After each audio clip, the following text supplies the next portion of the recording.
네, 안녕하십니까. 성경적 자녀 양육 지침서 가지고 우리 책 나눔 같이 어머님들 하고 있는데, 어떠세요? 계속 이게 주제가 지금 통제력, 부모의 통제력을 이제 키우는 거를 하고 있는데, 도전이 많이 되시죠? 네. 되면서도 저는 좀 마음이 한켠에 되게 불편한 마음이 있어요. 싸우고 있어요. 이거 꼭 이렇게까지 해야 되나? 너무 강한 기준 아닌가? 너무 당연한데 책이 너무 이게 강하게 써 있으니까 이런 책은 제가 처음 봤거든요. 성전 목사님 너무 율법적으로 또 하면 안 될 것 같은데. 맞아요. 예. 근데 우리는 이미 은혜의 좀 울린 것 같다. 자이언트 킬러나 우리 다른 여러 가지를 통해서 뇌를 회복하고 우리 그런 킹덤 에듀케이션 하면서 관계와 분리 없는 교육을 통해서 그런 것도 많이 강화를 했잖아요. 근데 어떻게 보면 은혜의 교육을 많이 한 거예요. 그런데 은혜가 있다고 우리가 원하는 대로 되는 것이 아니다. 하나님의 나라는 민주주의가 아닙니다. 하나님의 나라는 킹덤입니다. 철저하게 하나님께서 네, 바꿔주세요. 철저하게 하나님께서 이 온 세계를 강력하게 끌고 가시면서 이 구속의 역사를 이루어 가세요. 이걸로 할까? 네, 좋습니다. 구속의 역사를 이루어 가십니다. 그래서 우리가 해야 될 것은 그분께 순복하는 거예요. 삶에 여러 가지 문제들이 많이 있습니다. 기도가 응답이 되지 않을 때도 있고 우리가 질병에 걸릴 때도 있고 나쁜 일들은 언제든지 생겨요. 그렇지만 그 가운데 우리가 해야 될 것은 왜 하나님 이런 일이 왜 나에게 생겼어요가 아니라 하나님의 온전한 뜻이 내 삶에 이루어지는 거, 그리고 내 삶을 다시 재정렬하는 거, 하나님이 창조주시고 우리는 그분의 피조물이기 때문에 됐습니까? 네. 그래서 이 세팅이 어그러지면은 이제 어떻게 되냐면 이 피조물이 창조주에게 명령을 하기 시작합니다. 기도라는 명목하에 때를 쓰기 시작하는 거죠. 아이들이 마찬가지입니다. 네. 그래서 이게 어떻게 되냐면 관계가 깨어지고 우리 믿는 우리들에게 좋지 않고 그리고 이제 그냥 종교로만 남게 돼버리겠죠. 그냥 원하는 것을 얻기 위한 수단으로서 이 신앙을 선택하는 신앙생활이라는 것을 하게 된다는 거예요. 이 끔찍한 일들이 우리 가정에서도 그대로 일어날 수 있기 때문에 네, 부모의 통제력을 굳건하게 세우는 거, 이게 하나님 아버지께서 지금 통치하고 계시는 건데 많이 왜곡된 부분이 많다. 그 원인은 되게 거슬러 가다 보면 진화론과의 싸움이에요. 인본주의와의 싸움. 신본주의와 인본주의. 이제 더 말하자면은 그 히브리적 사고와 그러니까 헤브라이즘 사고와 그 아테네 사고, 이게 계속 싸우는 거예요. 예. 이게 이제 사상적으로도 많이 발전이 되면서 우리 신학도 많이 발전이 돼가지고 부흥의 역사를 통해서 하나님께서 온 인류를 향한 놀라운 그 구속의 계획을 계속 이어가시기도 하지만 반대로 인간은 가인의 후예겠죠. 인간은 계속해서 인간의 어떤 것들로 계속해서 자기 이론들과 사상들을 발전시켜가면서 자신의 토대를 구축해 나가고 있습니다. 이 전쟁입니다. 보이지 않는 전쟁. 이 가정에서 그러면 우리는 이것을 어떻게 해야 될 것이냐. 네, 이것을 이 책에서 굉장히 분명하게 말하고 있어요. 네, 율법적이라고 말할 수도 있습니다. 네, 잘못 적용하면 율법적이라고 말할 수 있어요. 그러니까 이 책에서 말하는 요지를 우리가 잘 알고 있어야 돼요. 네. 그래갖고 애들을 가차없이 학대하라는 게 아니잖아요. 그렇죠? 네. 그래서 정말 사랑한다면 어떻게 나타날 수 있는지에 대해서 우리가 배우고 있습니다. 특히 우리가 이제 부모들이 은혜 하면서 많이 해왔는데 문제가 뭐냐면 그 은혜로 우리의 기존에 가지고 있던 상처들 있잖아요. 감정적으로 불안정한 부모들이 전혀 나아지지 않는, 그냥 원하는 걸 해준다고 하나님 안에서 성숙하고 거룩하고 구별된 삶을 살 수 없단 말이죠. 이제 언젠가는 십자가를 통과해야 되는 시간이 옵니다. 언젠가는 그 십자가 안에서 자기 자신을 내려놓아야 될 순간이 오는데 굉장히 자기 죽음의 과정을 통과해야 되는 어려운 시간이에요. 그렇죠? 근데 이 부모가 이 신앙생활을 하면서 이것들을 경험하지 못하고 하나님 말씀 안에 자기를 복종하지 못하는 이것들이 계속되면 내 안에 어떤 불안정한 이 감정들을 온전히 해결하지 못한 채 그대로 어떻게 되냐면 자녀에게 똑같이 가게 돼요. 그래서 이게 문제가 되는 거예요. 그래서 자녀에게도 똑같이 안 좋은 내 생활 패턴뿐만 아니라 나의 불안함과 연약함이 그대로 전달될 뿐만 아니라 신앙생활도 하나님과의 관계에서도 정말 옳지 못한 것들을 우리가 그대로 불려줄 수 있다. 이게 정말 끔찍한 거예요. 네, 그래서 이제 저도 계속 이 책을 읽으면서 너무 불편했던 거는 너무 기준이 너무 단호박인데? 너무 단호박이니까 어떻게 해야 돼? 그래서 근데 저는 그래요. 이 책도 뭐 그렇지만 한 번에 완벽한 걸 요구하지 않습니다. 이 과정이 있잖아요. 하나님도 우리에게 과정을 주시고 우리도 하나님 딱 만나서 이 한 10여 년, 20여 년의 시간을 이제 들여다보면 굉장히 많이 성장했어요. 지금도 사실 성장해 가고 있고 그래서 이게 우리에게는 언제나 소망과 믿음이 필요하다. 계속 지진 어쨌든 네, 어제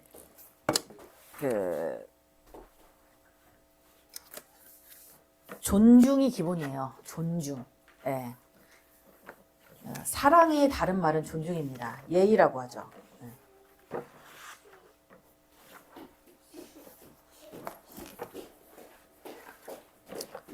그래서 우리가 모든 이 순종의 훈련을 해야 될 때 존중이 또 먹먹한 느낌 나지.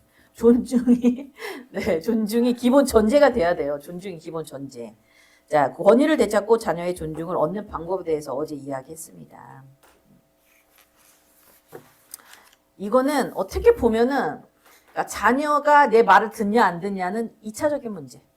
내가 부모의 자리에 책임감을 가지고 지배력을 행사하는 거냐 말 거냐. 이게 부모의 관점으로 가야 돼요. 안 그러면 또 니네 왜 말 듣냐 안 듣냐 뭐 순종하냐 안 하냐 이런 걸로 가기 시작하면은 정말 율법적이고 잘못 적용한 거예요, 책을. 네, 그래서 저는 포커스는 부모라고 생각합니다. 모든 자녀의 문제는 부모로부터 기인하기 때문에 100%라고 할 수는 없겠죠. 하지만 많은 퍼센트의 영향을 줍니다. 맞죠? 네, 그거는 부인할 수가 없습니다. 그래서 우리 오늘 통제력을 바로 세우기 위한 열쇠가 있어요. 네, 그래서 우선은 이제 읽어보시면 알겠지만 76페이지 우리 규빈 사모도 아이들을 불러놓고 얘기를 했다고 하더라고요. 이제 우리 순종하는 걸로 갈 거야. 엄마가 이제 얘기할 때 지난번에 예전에 때도 쓰고 뭐도 하니 그거 하지 않고 이걸 해보자. 그래서 가정에 이제 이 복종, 자녀들의 복종 목표를 세우고 이거를 아이들에게 공포하는 거예요. 그동안 내가 잘못했어. 하나님의 말씀대로 엄마가 훈육하지 못하고 이끌지 못한 부분이 있었어를 인정하고 다시 자녀들과 함께 그거에 대해서 사과를 하고 다시 세팅할 거야 라고 이제 선포를 하는 거죠. 그리고 나서 이제 단호하게 좋은 태도로 순종을 하도록 요구하는 것을 가르칩니다. 그리고 이유를 설명해 주면 좋겠죠. 이유를 설명해 주면 도덕적으로 사고하는 능력을 키워줄 수 있지만 먼저 순종하기를 배우는 거. 이해가 되지 않을 때 우리 하나님께서도 그렇게 항상 하시거든요. 아브라함 부를 때 어디로 가라 정해주면 되는데 지시할 땅. 우선 떠나라는 거야. 이유 어디로 가야 되는지 막막해. 왜도 아니야. 근데 그거에 순종할 때 하나님께서 그 순종한 아브라함에게 계속해서 계시해 주시죠. 그렇죠? 예, 그겁니다. 그리고 모리아 산에 자기를 바쳐라. 이해할 수 없습니다. 아들을 그 당시에 바치는 거는 몰렉에게 자녀를 바치는 이방 가나안 이방인의 신들이 하는 습성인데 그거를 하나님 나에게 요구하신다고 이해가 될 수 없어요. 하지만 아브라함은 하나님이 말씀하신 것에 이해되지 않지만 순종하는 그 기반이 뭐예요? 하나님 신뢰하는 믿음입니다. 하나님께서 나에게 나쁜 것을 행하지 않는다. 하나님이 나에게 가장 좋은 것을 주시는 아버지다라는 믿음이 있습니다. 그렇기 때문에 이유 설명 없이 순종할 수 있어요.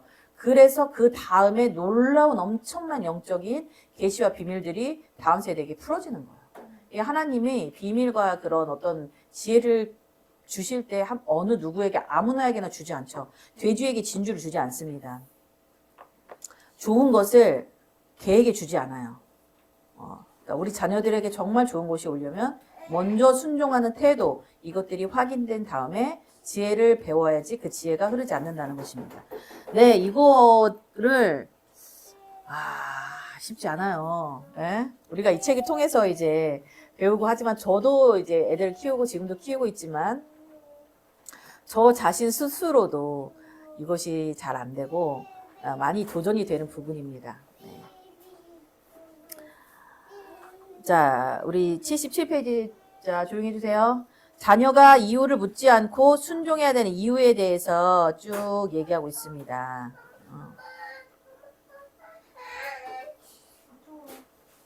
노아, 지금 우리 공부하는 시간이니까 조용히 해주세요.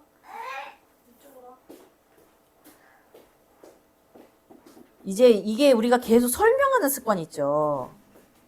장황한 설명을 곁들여가지고 하는 게 현대 이게 육아의 트렌드였어. 설명해주고 이거 하는 거에 대해서. 그러나 자녀들은 권위에 즉각 순종하지 않고 가정뿐 아니라 학교와 직장에서도 모든 명령에 습관적으로 반감부터 갖는 세대가 되었다. 이렇게 하는 것이 아이들에게 좋은 열매를 맺는 것이 아니라 안 좋은 열매를 맺게 됐다는 거예요.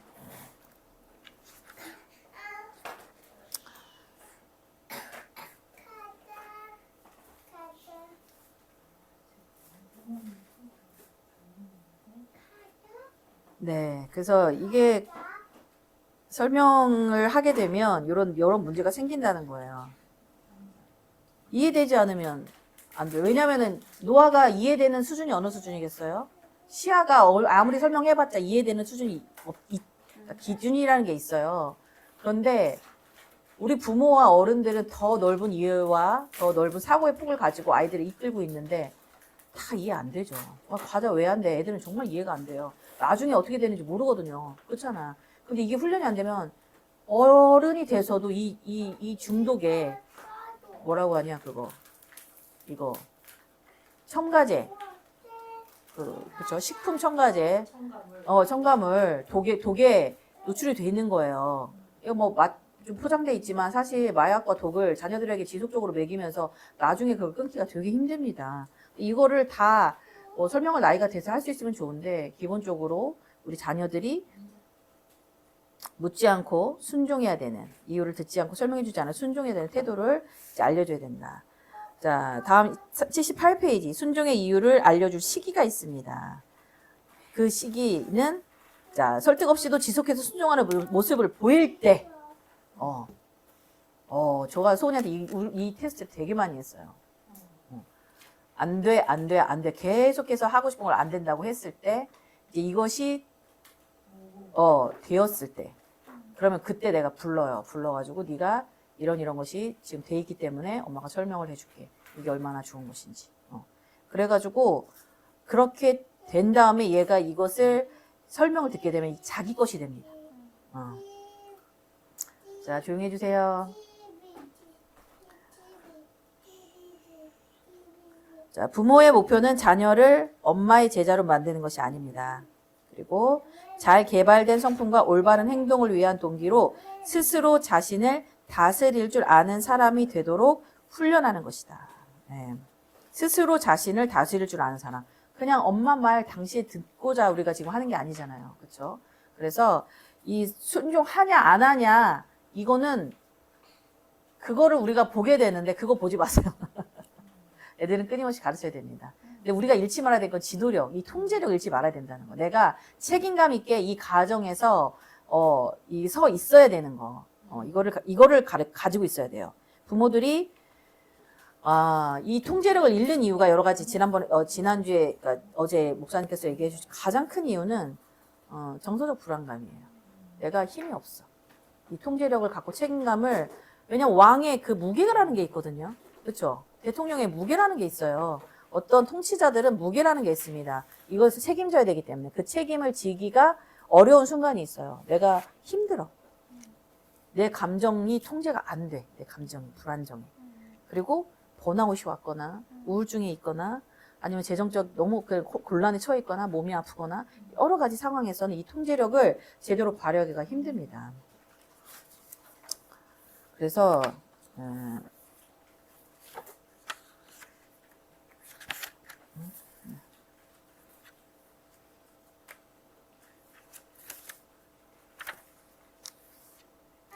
네, 그래서 그런 아이들이 스스로 다스릴 줄 아는 사람으로 훈련이 돼야 되는데 부모가 먼저 불안정한 그 감정의 상태에서 벗어나는 게 제가 볼 때는 가장 중요해요.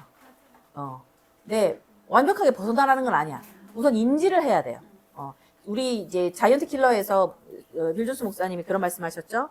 나는 자녀가 건강해지는 거. 부모가 건강한 상태가 되는 거. 뭐 육신적으로나 영적으로나 감정적으로나 이 상태가 되는 게 자녀한테 줄 수 있는 최고의 것이라고 생각한다. 네. 건강한 마음 상태를 유지하는 것이 자녀에게 줄 수 있는 최고의 것이 돼요. 이 상태만 유지가 돼도 우리가 특별히 하지 않아도 아이들은 안정감을 느껴요. 그렇죠. 맞죠? 엄마가 막 감정 폭발해가지고 어쩔 줄 모르는 것을 계속 노출된다든지, 걱정돼가지고 막 울고 있는 모습을 계속 보인다든지, 어쩔 줄 몰라가지고 잘못된 결정을 계속해서 계속 공경에 처하는 모습을 보인다든지, 그러면 아이들은 올바른 것을 배울 수도 없을 뿐더러 불안감을 많이 느끼게 되겠죠. 그러면 부모의 통제력은 정말 온데간데 없어지고 안 좋은 것이 이 가정에 서게 되겠죠.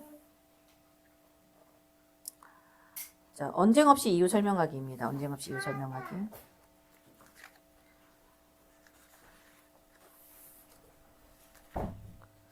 언쟁 없이 이유 설명하는 거 일찍 오셨네. 자녀들이 자기 인생에서 스스로 잘 결정할 수 있도록 가르쳐야 한다. 그러나 명령하면서 간단하게 이유를 알려주는 것과 자세한 설명을 하는 것은 다르다. 이거 좀 차이 아시겠죠? 네. 주도권을 아이에게 넘겨두느냐, 주도권을 내가 가지고 있느냐 차이예요. 거기서부터 시작이 돼요. 그래서 언쟁에 휘말리게 돼요. 사춘기 때 많이 하거든요. 애들이 이제 그만큼 논리가 커지고, 크면서 이제 토론하고 아이들의 생각을 물어보고 애들이 지금 무슨 생각을 하고 있는지 이렇게 알아야 될 때가 있긴 있어요. 그렇지만 언쟁은 아니에요. 이거는. 그러니까 대등한 입장에서가 아니라 아이들을 가르치는 입장에서 가야 되는 거죠. 근데 지금 여기 이제 막 언쟁하고 되냐 안 되냐 막 어릴 때부터 그게 습관이 된 아이들은 그냥 당연하게 자기 권리로 생각해. 이거를. 그래서 나중에 그걸 잡기가 굉장히 힘들어집니다. 이미 설득과 언쟁이 있어야만 순종하는 데 길든 자녀를 다시 훈련하는 것은 어렵다. 언쟁에 끌어들여서는 안 됩니다. 79페이지 하고 있습니다. 자, 그래서 간단히 훈육의 말을 듣고 이전에 배운 경건의 모습을 떠올려야 되는 거야. 지난번에도 내가 순종했을 때 이런 좋은 이익이 있었지? 그러니까 지금 엄마가 나가 설명을 안 해주셔도 분명히 나에게 좋은 거 주시는 걸 거야. 라는 부모와 자녀 간의 신뢰. 이게 하나님께서 제자들에게, 예수님께서 제자들에게 하신 태도예요. 자, 베드로에게 나타나셔서 잡아 먹어라 했는데, 이거 아닌데? 아니잖아, 이건. 엄마가 이전에는 이렇게 하라고 했는데 이 집은 좀 바뀌었어. 그걸 구구절절하게 설명하지 않아, 하나님은. 그런데 그냥 딱 내가 속되는 것을 네가 하게 하지 마라 하면서 근데 나중에 보니까 이 일로 베드로가 뭘 배워요? 이방인에게도 복음이 전해지려는 하나님의 큰 그림을 깨닫게 됩니다. 그래서 이것이 이미 베드로는 그 율법의 틀 안에서 모르고 있었지만 더 큰 하나님의 계획이 있었던 거예요. 그래서 저는 진짜 중요한 건 관계라고 생각해요. 이 관계 안의 신뢰, 이것이 굉장히 이것대로 순종 훈련하는데 굉장히 중요한 열쇠입니다.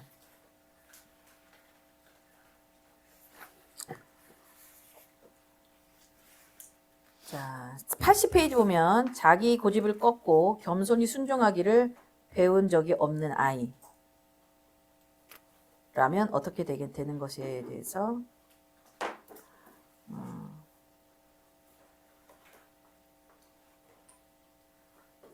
자, 이거 우리 아까 얘기했던 거네요. 자, 낡은 후에 가서 성숙한 성인으로 성장하도록 제대로 가르치지 못한 점 사과해라. 엄마 그동안 몰랐다. 너네 의견을 들어주고 설명하고 그렇게 하는 거 한두 번 그냥 기회를 주는 것이 너에게 좋다고 생각했는데 말씀을 보니 그게 아니다라 하면서 자, 이유를 묻지 않고 자녀의 양육방을 겸손히 받아들이는 법 배우도록 설득한다. 자, 우리 집에서는 진짜 태도, 반항하고, 비꼬고, 대적하고, 그런 태도, 이제는 이거는 아닌다. 겸손히 받아들이는 태도만이 이제 우리가 하는 거. 자, 그래서 시간을 주는 거예요. 그런 순종하는 시간. 왜냐하면 습관이랑은 한 번에 바뀌지 않습니다. 6주에서 8주 정도. 예, 2주만 돼도 전 14일. 저 뇌과학자들 21일 얘기합니다. 3주. 뇌가 바뀌는 시간이 3주예요. 그 정도만 끌고 가보세요. 엄청 편하실 거예요. 그동안 자녀는 이유를 묻지 않고 모든 명령에 순종하고 어떤 의견도 달지 않는다. 이걸 훈련해 보는 거예요. 그럼 이게 아이들이 얼마나 가정이 평안해지고 기뻐지고 하나님께서 주시는 평화와 기쁨과 이거를 킹덤이 천국이 임하는 것을 경험하게 되면 아이들이 이젠 알게 돼요. 네. 자, 모든 명령에 내 엄마 내 아빠라고만 반응합니다. 자, 예외적인 상황에서만 다른 의견 얘기할 수 있죠. 자, 예외적인 상황에서 아이들이 엄마가 미처 모를 때가 있잖아요. 그런 것들을 했을 때 빨래 해. 근데 빨래 세제 없는데 시키는 건 안 되잖아요. 그런데 내 엄마 하는데 어떻게 할 거예요? 그런 거 안 되고. 네, 이런 상황에 맞춰서. 자, 그 다음에 즉각적으로 기쁨 순종하면 명령의 이유를 다음에 설명해 주겠다고 얘기하고.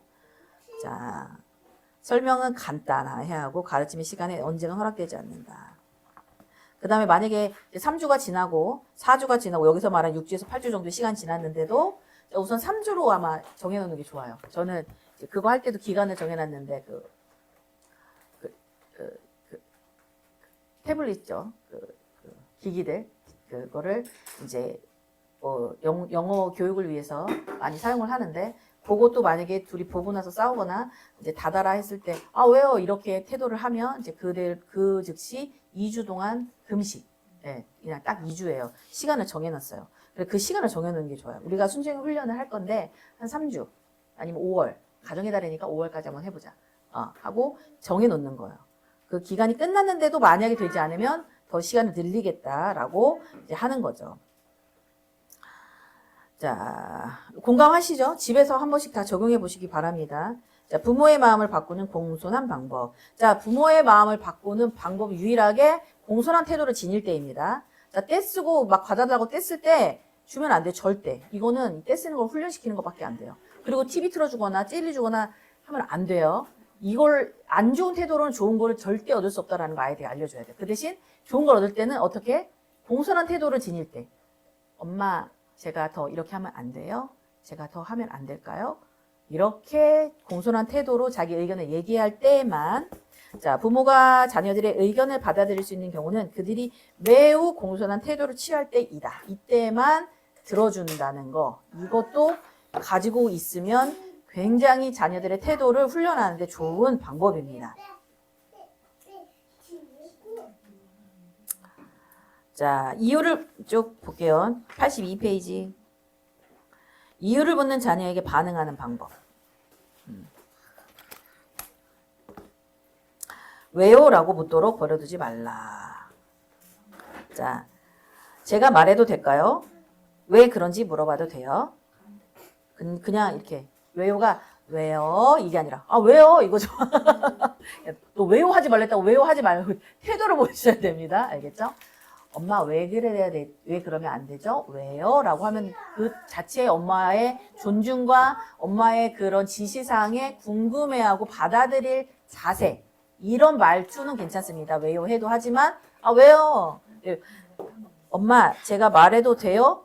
이 말도 똑같은 거죠. 말투가 진짜 말해도 돼요? 이렇게 하면 안 되는 거예요. 알겠죠? 왜 그런지 물어봐도 돼요? 이렇게 하면 안 되는 거죠. 그래서 이 태도 네, 그래서 부모가 논리적으로 설명해 주기를 바라는 것은 잘못이 아니다. 그렇지만 태도, 그래서 너무 그런 도전적인 태도 하면 태도가 좋지 않아서 지금은 설명하기에 적절한 시간이 아닌 것 같다. 라고 얘기를 해줘. 그래서 공손한 태도, 너가 정말 듣고 싶을 때, 엄마의 마음의 귀가 열릴 때, 그때 설명해 줄게. 엄마가 그거 지켜보고 있을 거야. 라고 얘기를 해줘야 됩니다. 욥의 얘기가 나옵니다. 습관적으로 이유를 따져문 83페이지 마지막 보면 습관적으로 이유를 따져묻는 아이는 그런 경향을 보이는 까닭은 항상 부모가 순종해야 할 이유를 대었기 때문에 거기서 대화를 시작했기 때문이다. 언쟁에 들어가게 됨으로써 부모들은 화가 나서 지시한 바를 논리적으로 하려 하거나 그냥 단순히 말했으니까 해라고 말한다. 뭔 말이에요, 이거? 그쵸. 강압적으로. 당신이 부모의 권위를 가졌으니까 그들이 순종해야 한다는 것이다. 문제는 자녀들이 어릴 때 이미 부모의 권위를 세웠어야 했고 그 후에는 그거에 대해 언급할 필요가 없다는 것이다. 자, 그래서 이 당신의 권위를 자주 상기시킨다는 거, 이거는 권위가 확실히 서지 않았다는 것이기 때문에 강조하고 있다는 것을 우리가 알아야 된다는 거예요. 그래서 아까 제가 얘기했지만 자녀들이 순종하고 안 하고 행동의 변화는 부차적인 문제입니다. 내가 그 지도력을 계속해서 가져갈 거냐, 내가 부모로서의 책임감을 끝까지 가지고 갈 거냐, 자녀들이 지금 난리치고 해도 끝까지 내가 이걸 포기하지 않고 가져갈 거냐, 이게 내 문제예요. 사실은 애들이 뭐 지금 내 엄마 아빠 순종하는 이건 둘째 문제고, 이거 누가 기쁘게 하기 위해서 뭐 종교적으로 이런 모습을 만들려는 건 아니잖아요. 그렇죠? 근데 부모의 지도력, 엄마의 지도력을 계속 가지고 가면 아이들은 그런 부모에게 안정감을 느끼고 그런 나의 그런 권위를 줘도 될 만한 존재로 인정하게 됩니다. 네. 지속적이 될 때. 그게 중요한 거예요. 우리 잠언 말씀이 있어요. 26장, 잠언 26장 4절에서 5절. 밑에 나옵니다. 그거 한번 읽어볼게요. 어리석은 것을 따라 대답하지 말라. 두렵건대 너도 그와 같을까 하노라. 미련한 자에게는 그 어리석음을 따라 대답하다. 두렵건대 그가 스스로 지혜롭게 여길까 하노라. 잠언 26장 4절에서 5절. 미련한 자의 어리석은 것을 따라 대답하지 말라. 아이고. 말라. 근데 또 어리석음을 따라 대답하라. 왜냐하면 얘가 대답 안 할 때 자기가 지혜롭게 여길 수가 있다는 거예요. 자, 이게 무슨 말일까요? 똑같은 말이잖아요. 네, 똑같은 말에서 제가 좀 이거 뭐야? 뭔 소리야 이거. 대답하라는 거야 말라는 거야. 예수님을 보면 예수님께서도 어떤 상황에서는 침묵하셨어요. 그리고 어떤 상황에서는 아주 지혜롭게 대답하십니다. 그렇죠? 가이사의 것은 가이사에게, 하나님의 것은 하나님에게. 그리고 어쩔 때는 그냥 침묵하세요. 말할 필요가 없을 때는. 자, 첫 번째, 미련한 자의 어리석은 것을 따라 대답하지 말라. 이거는 뭐냐면 같은 수준으로 싸우지 말라는 거예요. 네. 같은 수준으로 싸우는 건 뭐예요? 감정적으로 말리는 거예요. 감정적 싸움. 진짜 말려. 네, 말리거든요. 애들 막 보면은 태도 막 감정적으로 올라오면 낚이거든요. 그때 이미 이제 우리가 미련한 자의 싸움에 이제 휘말려 들어간 거예요. 맞서지 말아야 됩니다. 네. 자, 감정적으로 맞받아쳐서 화내니까 나도 화내. 얘 말투가 그럼 나도 막 똑같이, 똑같이. 그리고 비꼬나 조롱으로 대응해요. 걔가 나한테 상처 준 것을 대갚아 주는 거예요. 이거 미련한 자의 싸움으로 휘말리는 겁니다. 같은 수준으로 아이들과 절대 되면 아이들이 이런 사람에게 어른으로서의 그런 안정감을 느낄 수가 전혀 없어요.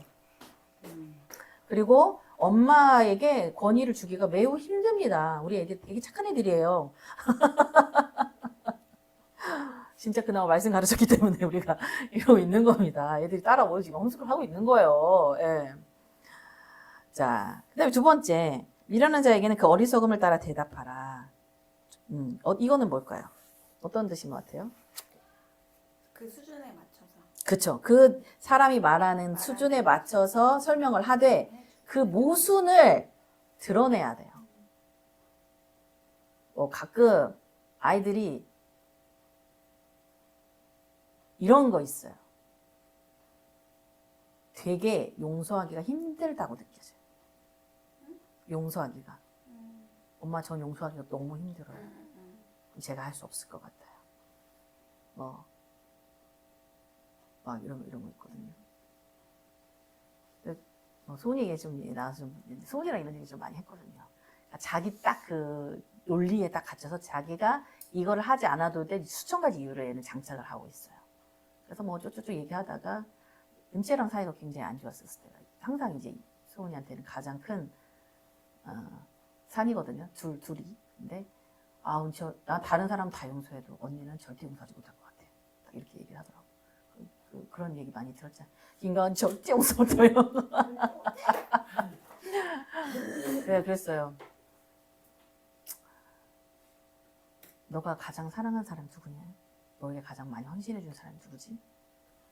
너를 많이 가장 잘 참아주는 사람이 누구지? 엄마, 아빠, 은지 언니. 근데 다른 사람 다 용서가 되는데 왜 그렇게 사랑하는 사람은 용서가 안 되지? 그럼 너의 모순이지. 근데 걔는 지금 그만큼 자기 상처가 얼마나 큰지 엄마한테 어필하고 싶은 거거든요. 엄마가 알아봐주고 싶은 거. 그러면 너가 진짜 원하는 걸 엄마한테 얘기하면 돼. 근데 자꾸 그렇게 강하게 그 자기 그런 부정적인 그거를 강화시키는 언행을 자꾸 쓰더라고요. 자, 그래서 필요하면요 지혜롭게 대응을 해야 돼요. 그 아이의 그런 모순, 논리 속의 논리 속의 모순을 드러내줘서 아이가 그런 확신을 가지고 세상을 살도록 내버리면 안 되는 거죠. 자, 그래서 헛된 싸움에, 그러니까 그런 어떤 감정적으로 휘말리는 헛된 싸움에는 침묵으로, 그 다음에 진리가 왜곡될 때는 분명히 말해야 돼요.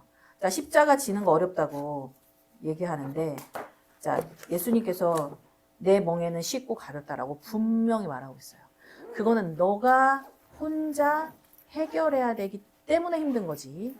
예수님과 함께 하면 절대 예수님은 너를 가볍게 하시는 분이다. 라고 얘기하는 거야.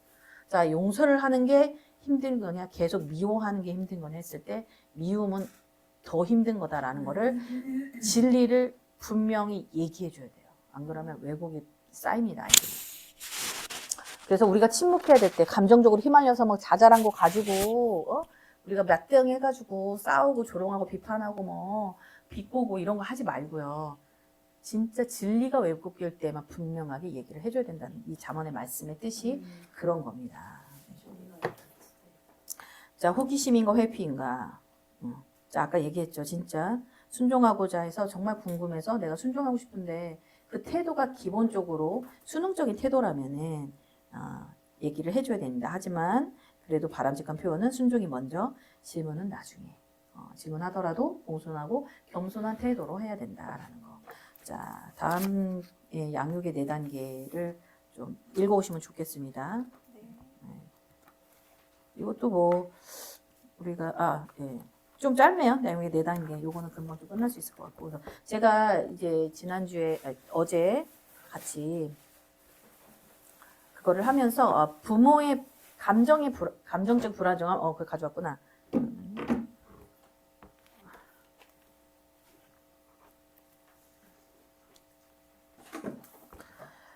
불안정한 감정이 불안정한 부모에 대해서 우리가 조금 더 좀 깊이 나눠볼 필요가 있다라는 생각이 좀 들었어요. 네. 저희도 그래서 제가 조금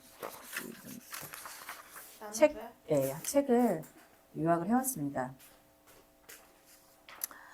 제가 사람들을 도와줄 때 이게 굉장히 조금 취약한 경우가 많이 있어요. 그러니까 일반적이지 않고 취약한 경우, 그 취약한 경우에 제가 이 책으로 많이 좀 회복하도록 도와줬거든요. 예, 대표적으로 명희 언니를 이 책을 가지고 그때 당시 이제 공동체에 떠나 있을 때 이걸 가지고 제가 언니가 언니 자신을 바로 인식하고 회복할 수 있도록 아무리 설명해도 안 되거든요. 자기가 자기를 인식해야 돼요. 예. 제목이 삶의 덫에서 벗어나 새로운 나를 열기라는 책입니다. 삶의 덫. 덫은 뭐예요? 이게 덫에 한번 빠지면 계속 피하려고 하는데 계속 그 덫이 더 꽉 붙잡아요. 빠져나올 수 없게끔 붙잡거든요. 빛도 마찬가지고 한번 들어가면 계속해서 막 이렇게 됩니다. 그래서 이 제프리 영이라는 사람이 스키마라는 것을 얘기하는데 이게 믿음이에요. 왜곡된 믿음. 어떤 스키마는 자기가 세상을 바라보는 틀이에요. 신념이죠. 근데 그 신념이 어떻게 보면은 장점도 있어요. 좋은 신념을 가지고 있으면 내가 세상을 빠르게 이해하고, 이것들을, 이렇게 구별하고, 분별하는 데 도움이 됩니다. 그렇지만 이게 잘못된 신념이 있다면 내 삶을 망가뜨릴 수가 있어요. 계속해서 더 큰 어려운 굴레로 나를 끌고 갈 수 있단 말이에요. 그래서 이 저자가 12가지 삶의 덫에 대해서 얘기하고 있어요. 자, 버림받음, 그 다음에 불신, 학대, 정서적 결핍, 결함, 수치, 사회적 고립, 의존 무능, 취약성, 불안, 억제 감정 차단, 과잉 기준 완벽주의, 복종, 자기희생, 안정 추구. 네, 요걸 한번 볼게요. 자, 버림받음의 덫이 있습니다. 뭐냐면 이 사람은 결국 떠난다. 그러니까 부모에게 버림을 받았거나 자기가 의지해야 될 누군 대상에게서 그 버림받음을 받은 경험이 있겠죠. 그러면 그 사람은 결국 떠난다는 왜곡된 믿음을 갖게 돼요. 네, 그래서 거절감, 버림받음. 그래서 패턴이 있습니다. 계속 사람에게 집착해요. 못 떠나게 하려고. 그 다음에 먼저 저 사람이 나를 좀만 싫어할 것 같은 먼저 거리를 둡니다. 이 두 가지 패턴으로 나타나요. 자, 그 다음에 해결 방법으로는 관계에서 안정적으로 남아있는 경험을 반복해야 되고, 감정 폭발 대신 불안을 표현하는 연습을 해야 됩니다. 네. 또 이거 해결하는 방법도 쉽지 않아요. 이런 사람들에게는. 도움이 필요해요. 자, 두 번째 덫은 불신과 학대의 덫입니다. 사람은 나를 이용하거나 해칠 것이라는 믿음을 가지고 있어요. 우리 목사님하고 저거 황당한 게, 우리를 이용했다라는 걸 되게 많이 들었거든요. 사람들에게. 우리는 정말 어려운 걸 도와주려고, 올바른 길을 가려고 제시를 한 건데, 이용했다는 거예요.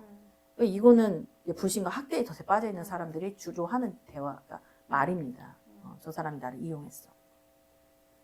그리고 저 사람이 나를 해칠 거야. 저 사람이 나를 죽일 거야. 목사님이 나를 죽이려고 이런 말해.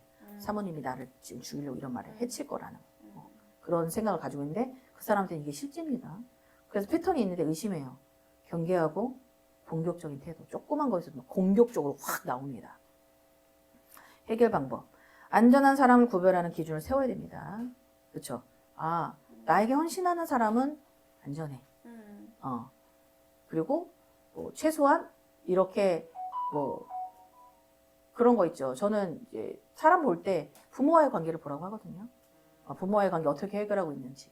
그리고 자녀들, 그러니까 우리도 우리 자녀와의 관계를 보면서, 저도 사람을 이제 보잖아요. 보면은 자녀한테 하는 태도를 봐요. 나한테 하는 태도 말고 자녀한테 하는 태도를 보면 저 사람이 그냥 기본 성품이 나오거든요. 물론 그것도 속일 수 있죠. 집에서와 나의 비슷해 다를 수 있으니까 지만 삐져 나오게 돼 있습니다. 네. 보면은 지나치게 우리 앞에서 자녀를 통제하는 분들이 계세요. 좋은 모습, 그러니까 공손하게 막 이런 것들. 네, 그런 걸 통해서 내가 좀 보는데, 기준을 세우는 거야. 내가 분별하는 법을.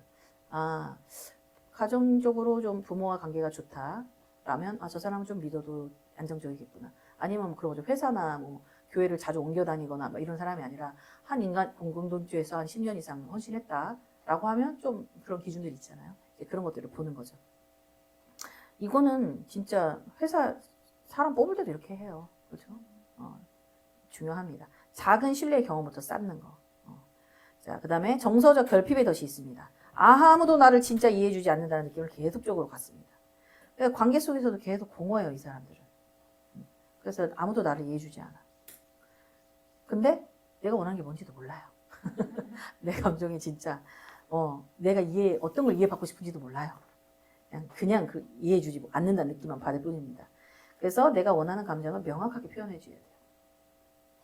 내 원하는 것을 정확하게 얘기해야 됩니다.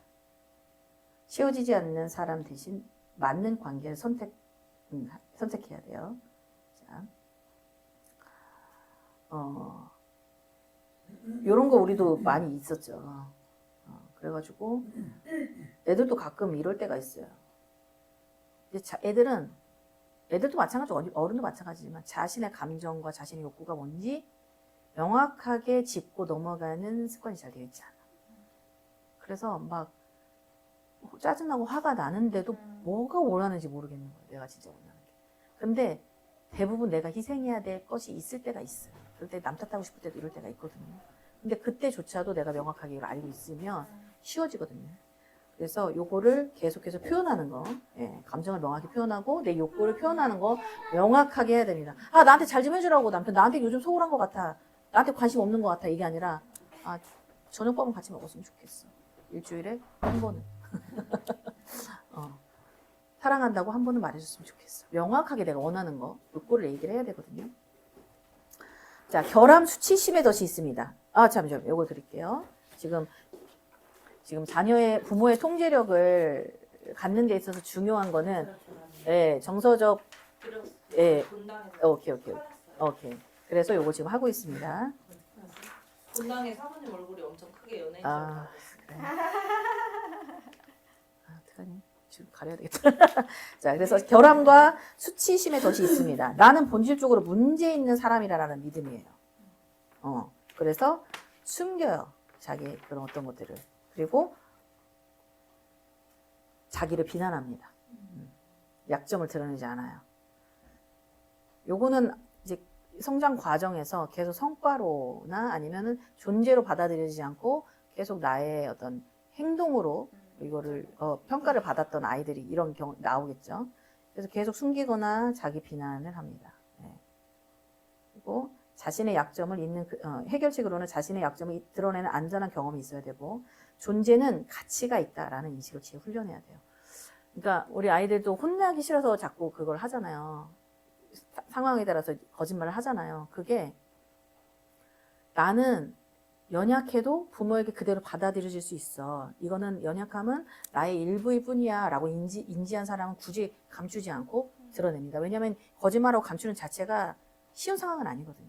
근데 내가 했는데 안 했어요 라고 하든지 라고 하면 사실은 이 아이는 존재는 가치 있다라는 인식이 좀 부족한 경우예요.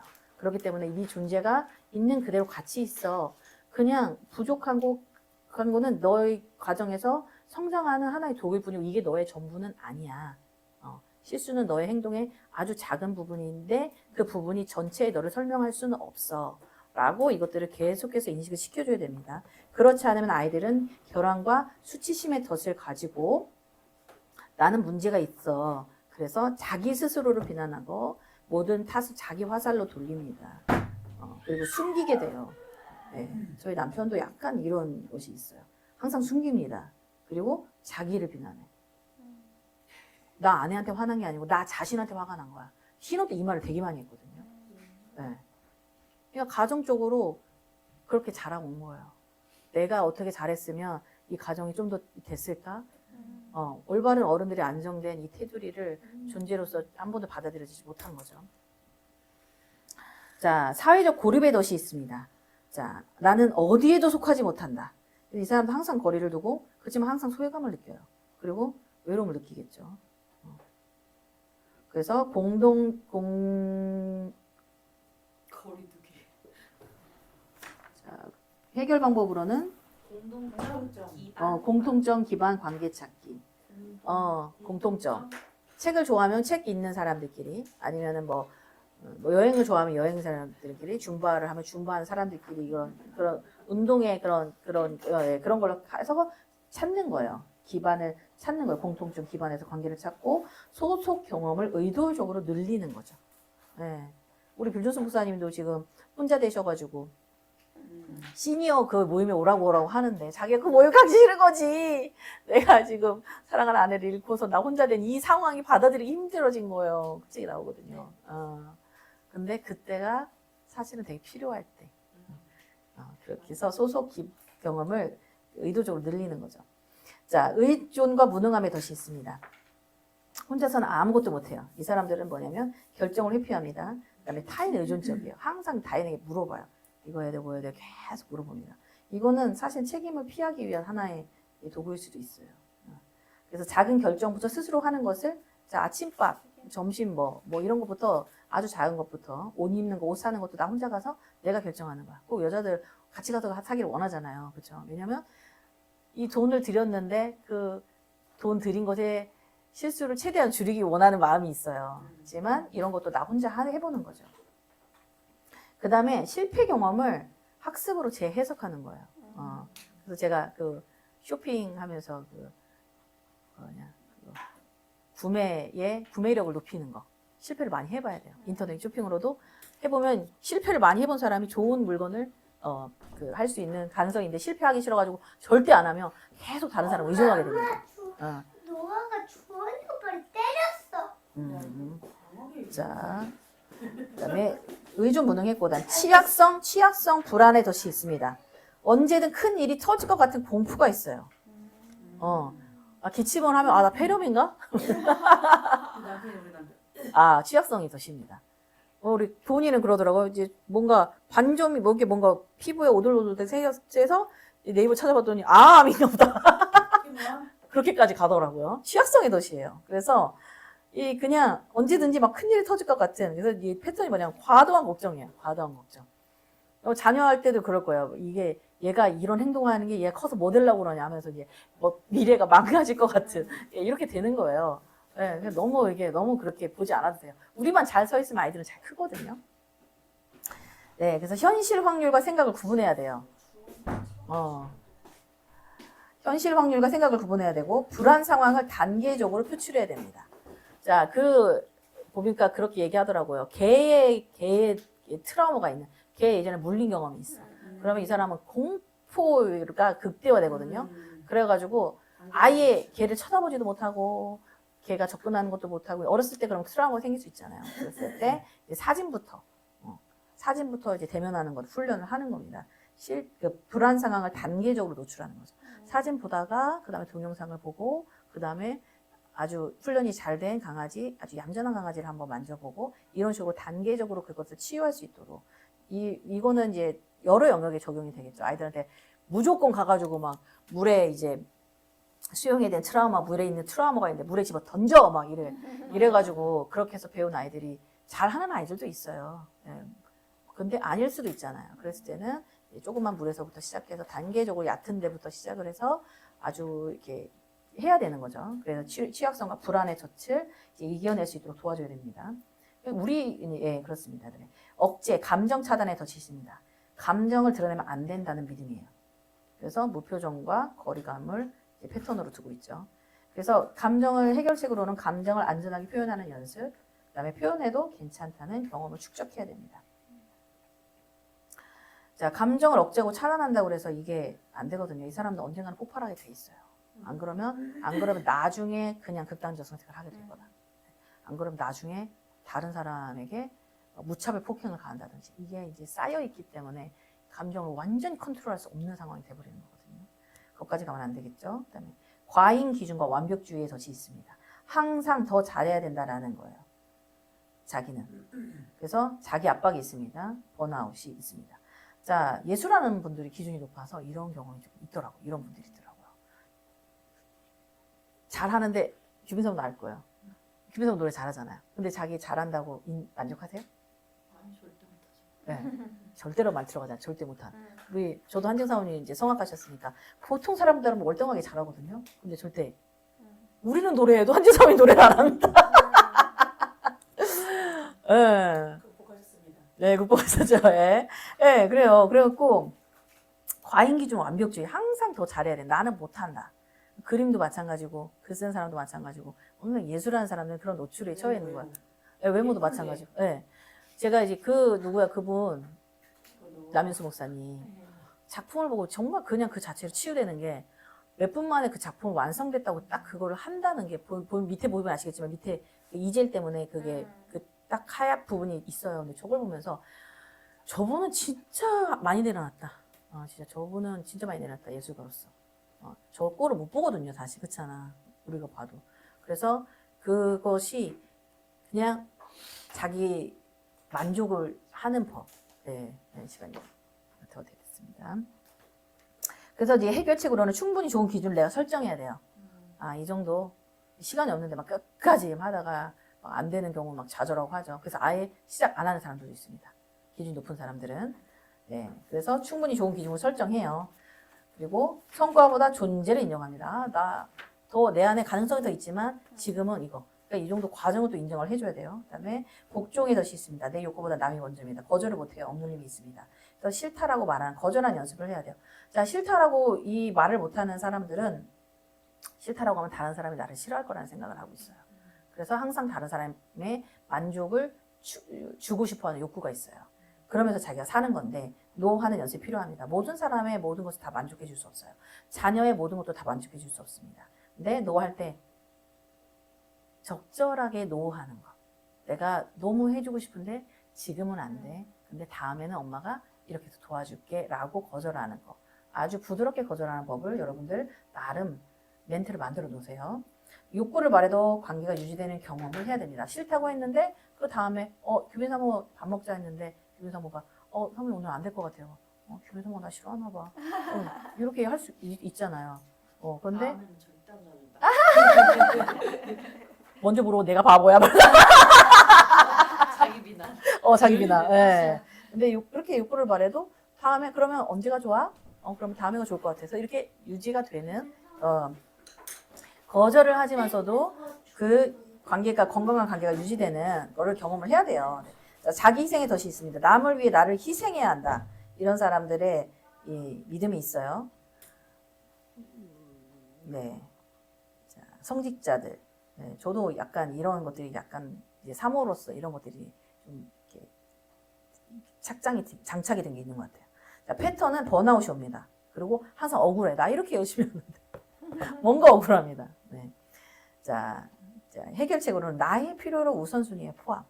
자, 성도들이 나를 만나고 싶다고 해도 나 오늘 내가 컨디션이 안 좋으면 오늘은 안 될 것 같아. 내 스케줄이 있고 내 자식들이 먼저고 나 남편이 먼저야 라고 내 바운더리를 지켜야 돼요. 음식을 많이 했는데 다 나눠달라고 했는데 다 나눠주고 내 거는 내 자식은 못 먹여. 그러면 이게 억울할 수 있잖아요. 그렇죠? 이게 좋은 모습이 아니거든요. 그리고 상대방도 그걸 원하지 않아요. 여러분들도 내가 편히 쉬고 안정되고 하는 걸 원하시잖아요. 그렇죠? 그래서 나의 필요를 우선순위에 두는 것이 포함이 되고 이거 건강한 경계 설정도 필요합니다. 그래서 내가 다른 사람의 막 쭉 들어오는 거에 모든 것을 다 희생할 필요는 없다. 건강한 관계가 필요하다. 자, 이게 자기 희생이 된 사람들은 어떻게 돼? 다른 사람들이 이용하기 딱 좋습니다. 가면, 그러니까 말하자면 호구가 되는 거야. 돈 좀 꺼줘. 연예인들 중에 그런 경우 많더라고 보니까. 돈 좀 꺼줘 해가지고 사기 당하고 안 하고. 근데 그럼 어떻게 되냐? 돈 꺼준다고 그 사람과 좋은 관계 유지되는 게 아니야. 결국 관계가 파괴된단 말이야. 이게 문제인 거예요. 그래서 건강한 경계를 설정하는 게 필요해요. 그래서 저희 남편은 건강한 경계를 설정하는데 정말 자주 쓰는 거인데 기도해보고 결정할게요. 아니면 아내랑 상의해보고 결정할게요. 이게 가장 그겁니다. 싫을 때 하는 말이에요. 물론 두 가지 되게 좋은 결정 방법이에요. 그렇기 때문에 타인에게도 신뢰가 되지 않고 거절할 수 있는 방법이죠. 그러니까 아니면 좀 혼동이 좀 안 될 때는 지금 바로 결정 안 해도 돼. 빨리 사람 어떻게 할 거야? 막 얘기해서 나 조금만 더 생각해 볼게. 나 오늘 저녁까지 아니면 나 내일 아침까지 얘기해 줄게. 그래서 요 시간을 확보하고 내가 정말 원하는 게 뭐고 이 상황에서 내가 어떻게 해야 되는지를 내가 시간을 확보한 다음에 주체적으로 의사를 결정해서 거절하든지 들어주든지 해야 되는 거야. 무조건 희생한다고 되는 거 아닙니다. 자, 인정을 추구합니다. 인정받아야 가치가 있다라는 그런 특징이 있어요. 그래서 타인의 시선을 굉장히 의존합니다. 칭찬해주면 막 좋아. 아무런 반응이 없어. 이거 뭐야, 지금 한 명밖에 안 들어왔네, 인터넷에. 이렇게 하면은, 별로 안 좋은 거야. 기분이 안 좋은 거야. 나 못하나 보다. 이렇게 생각하는 거야. 자, 이 사람들은 있어요. 해결 방법은 내 기준을 세우고, 혼자서라도 만족하는 경험을 늘려야 됩니다. 자기 만족이죠. 예. 그래서, 요거까지 좀 빨리 해볼게요. 이 이제 12가지의 삶의 덫에 대해서 배웠는데, 첫 번째, 인식해야 돼요. 내가 어떤 덫인지 정확히 봐야 돼요. 조금이라도 덫에 걸려있는 게 있으면 한번 체크를 해보세요. 자, 그 다음에 거리를 둬야 돼요. 이제 사람은 내가 여태까지 성장해온 기존 생각이 있어요. 이 생각이랑, 근데 이게 사실이 아니다라는 거를 해야 돼요. 구분해야 돼요. 거절한다고 이 사람이 날 싫어한다고? 이거 생각 아니잖아요. 이걸 구분을 해야 됩니다. 자, 그리고 감정을 재경험해야 됩니다. 과거의 상처 감정을 안전하게 다시 다뤄야 되고요. 그 다음에 행동을 바꿔야 돼요.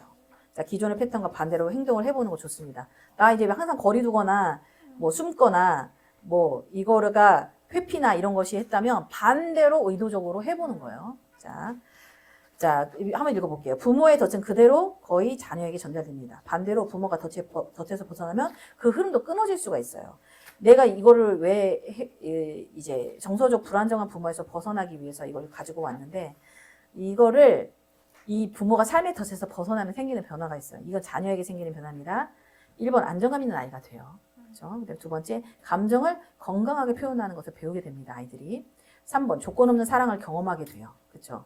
그냥 어떤 자기의 성과나 인정이나 여러 가지가 아니라 이 존재는 가치가 있다라는 것을 배우게 돼요. 그래서 조건 없는 사랑을 경험하게 됩니다. 그 다음에 건강하게 경계를 세우는 것을 배우게 됩니다.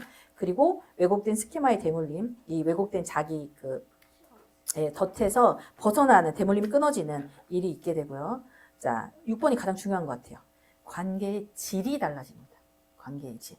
어쩔 수 없이 우리는 관계를 맺고 살아가는데 정말 지긋지긋하고 힘든 관계 많아요. 그렇게 살아가는 사람들이 아직도 많이 있습니다. 자, 통제, 회피, 과잉보호, 감정 단절의 이 관계에서 연결과 공간과 안정과 존중의 관계로 관계의 질이 달라지는 거. 이런 거 우리 아이들에게 주고 싶죠. 우리가 신앙생활 하면서 우리 매번 오순절 인카운트 하면서 내적 치유를 하잖아요. 이것도 우리가 이 삶의 덫을 벗어나는 기독교적이고 성경적인 좋은 도구예요. 그런 것들에 적극적으로 여러분이 참여하시길 바라요. 저도 보면 매년 하지만 매년 나와요. 그리고 또 매년 내가 얼마큼 성장했는지도 볼 수가 있어요. 그래서 관계의 질이 아이들에게 더 좋은 것들을 줄 수 있다. 그래서 제가 오늘은 책 한 권을 뚝딱 여러분에게 요약해서 알려드렸습니다. 필요하신 분들은 또 도움이 필요하신 분들에게 추천해도 좋을 것 같고요. 이것이 우리가 부모가 안정된 어떤 상태에 있는 것이 아이들에게 줄 수 있는 가장 좋은 선물이고 가장 좋은 교육입니다. 조한선 목사님 말씀하신 거잖아요. 그렇죠. 아까 얘기했어요. 빌 존슨. 그리고 우리가 다른 사람을 도울 수 있는 가장 좋은 방법은 내가 계속해서 성장하는 거예요. 그래서 내 삶의 질이 높아지는 거야. 내 삶의 방식을 보고 자녀들이 아니면 다른 사람들이 그것을 나 저렇게 살고 싶다 라고 이끌림을 받게 하는 삶. 그게 다른 사람을 도와주는 가장 좋은 방법이라고 이걸 리조인 이너 목사님이 얘기해 주셨어요. 이 목사님께서. 그래서 우리는 계속 성장해야 됩니다. 그래서 불안정한 감정의 부모가 아니라 안정된 감정을 가질 수 있도록 도와주는 책들이 많이 있어요. 그래서 책 나눔도 하시는 거 추천드리고 그렇게 이렇게 계속 성장하고 배워가는 거 좋습니다. 그래서 저도 이걸 통해서 아까 뭐 율법적이 될 수도 있고 율법적으로 느낄 수도 있지만 아이들에게 적용은 율법적입니다. 율법적으로 적용할 수 있는 소지가 있지만 이거는 나의 통제력을 세우는 것이 나가 주체다. 알겠죠? 네. 순종을 훈련하실 때 했냐 안 했냐로 또 포커스를 잡지 마세요. 내 부모의 지도력을 계속 세우는 거 하세요. 알겠죠? 포기하지 말고 책임감을 가지고 하시는 거. 그러면서 우리가 집중해야 될 것은 삶의 덫에서 벗어나서 불안정한 부모에서 벗어나서 안정된 감정의 부모가 되는 것에 포커스를 맞추는 거 필요합니다. 네, 오늘 강의 여기까지 하겠습니다. 감사합니다. 자, 다음 장 4장인가 5장인가 읽어보세요. 네, 4장 읽어보세요.